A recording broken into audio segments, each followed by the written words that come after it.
I don't want to keep you from the food, but let me just say this. There are children all over the world right now asking their parents, what's so special about today?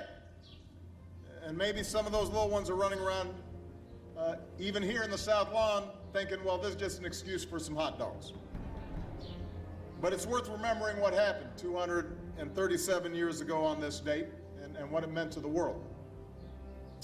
On July 4th, 1776, a small band of patriots declared that we were a people created equal, free to think and worship and live as we please. That our destiny would not be determined for us, it would be determined by us. And it was bold, and it was brave, and it was unprecedented. It was unthinkable. At that time in human history, it was kings and princes and emperors who made decisions.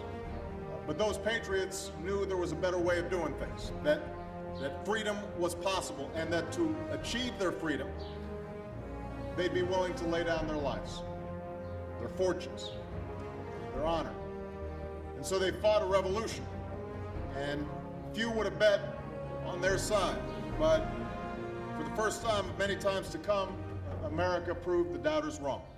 And now, 237 years later, this improbable experiment in democracy, the United States of America, stands as the greatest nation on earth.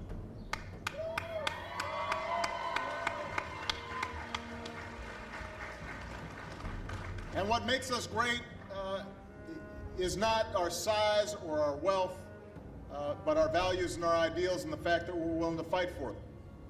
A land of liberty and opportunity, a global defender of peace and freedom, a beacon of hope for people everywhere who cherish those ideals. And we have also earned it, you have earned it, because as part of a long line of folks who are willing to fight for those ideals, we've been able to not only preserve and make more perfect this union, but also try to spread that light elsewhere. You, the fighting men and women of the United States, and those who came before you, you've played a special role. You've defended our nation at home and abroad. You fought for our nation's beliefs to make the world a better and safer place. People in scattered corners of the world live in peace today, are free to write their own futures because of you.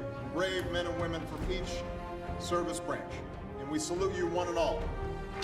So every day, men and women like them, and like all of you, are carrying forward the ideals that inspired that American dream 237 years ago. Defending our nation, our freedoms with strength and with sacrifice is your daily charge, and it's the charge of all of us. It's the charge of all who serve worldwide, including our troops that are still in harm's way, and their families back home. They serve too, and so we think of them, we pray for them, and on behalf of all Americans, I want to say thank you and wish you all a very, very happy 4th of July. You've earned it.